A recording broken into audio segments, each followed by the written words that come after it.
आज मैं उत्तराखंड के एक लांगड़ा गांव के बारे में हम लोग चर्चा करने वाले हैं, जो कि एकदम रियलिस्टिक हॉरर स्टोरी है। हर रात कुछ आवाज़ें आती थी उस गांव में, धीमी सी मगर इतनी गूंजती हुई नींद टूट जाए। कोई चल रहा था मगर कौन? उत्तराखंड की शांत वादियों में बसा एक छोटा सा गांव था लांगड़ा।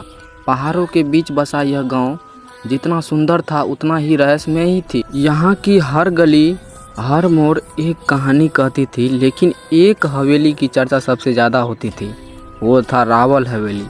कहते हैं कि इस हवेली से हर रात किसी के चलने की आहट आती है, पर हैरानी की बात यह थी कि वो हवेली पिछले 35 सालों से बंद पड़ी थी। किसी की हिम्मत नहीं होती कि वहाँ दिन में भी जाए।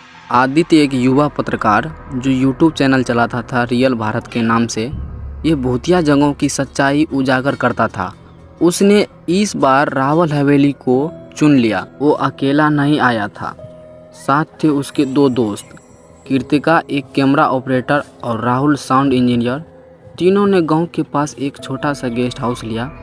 पहली रात को खाना खाकर तीनों ने गांव के बुजुर्ग नरेश काका से बात की।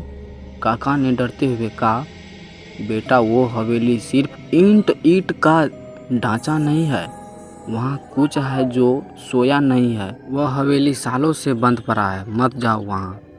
पर आदित्य ठान चुका था। अगली सुबह वो लोग हवेली के बाहर खड़े थे।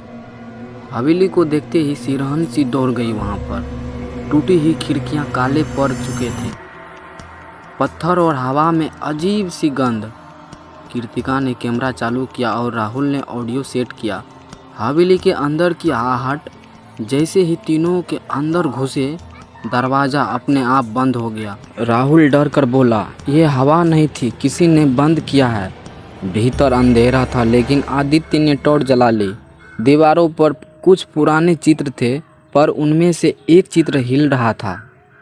हवा नहीं था, लेकिन फिर भी हिल रहा था। और तभी ठक ठक ठक किसी ने चलने की आवाज़ आई। कृतिका डर गई, कोई ऊपर है। आदित्य बोला, चलो चेक करते हैं। जैसे ही वो सीढ़ियाँ चढ़े, दीवार से किसी महिला की धीमी हंसी सुनाई दी। तुम लोग भी आ गए हो? ऊपर एक कमरा था, अंदर कुछ था। दरवाज़ा थोड़ा सा खुला था। आदित्य ने हल्के हाथ से धक्का दिया और अंदर घुसे। वहाँ एक पुराना झूला था जो अपने आप हिल रहा था। राहुल रिकॉर्ड कर रहा था। तभी झूले पर एक साया बैठता हुआ दिखा, सफ़ेद साड़ी में लिपटी महिला, लेकिन उसका चेहरा नहीं था। कृतिका चीख पड़ी, आदित्य चलो यहाँ से। लेकिन आदित्य कैमरे में सब कैद करना चाहता था। ये सबूत है यार, रुक जाओ। तभी वह महिला उठी और बोली, अब कोई बाहर नहीं जाएगा। हवेली में लगे एक पुराने संदूक से एक डायरी मिली। उस पर लिखा था राधा देवी। डायरी में लिखा था कि राधा देवी इस हवेली की मालकिन थी। उसका पति उसे हर रात को पीटता था। एक दिन उसे जिंदा जला दिया था, लेकिन राधा की आत्मा अब भी इस हवेली में कैद थी और उसे इंसानों की आत्माएं चाहती थी, ताकि वह उन्हें भी अपना दुख दे सके। उस रात तीनों ने हवेली के अंदर ही रहने का फैसला किया। रात 2 बजे राहुल बिस्तर पर था। तभी उसके कान के पास किसी ने फुसफुसाया, मुझे छोड़ो मत। कृतिका के कैमरे में रात भर कुछ सफ़ेद आकृतियां घूमती दिखी और आदित्य उसे सपने में एक लड़की दिखती रही जो बार बार कहती रही, तुमने मुझे जगा दिया है, अब सब खत्म होगा। सुबह होते ही तीनों भागने लगे, पर हवेली का दरवाज़ा बंद हो चुका था। मोबाइल नेटवर्क गायब, टॉर्च बंद, बाहर कोई आवाज़ नहीं। और फिर सीढ़ियाँ से उतरते हुए कृतिका अचानक गायब हो गई।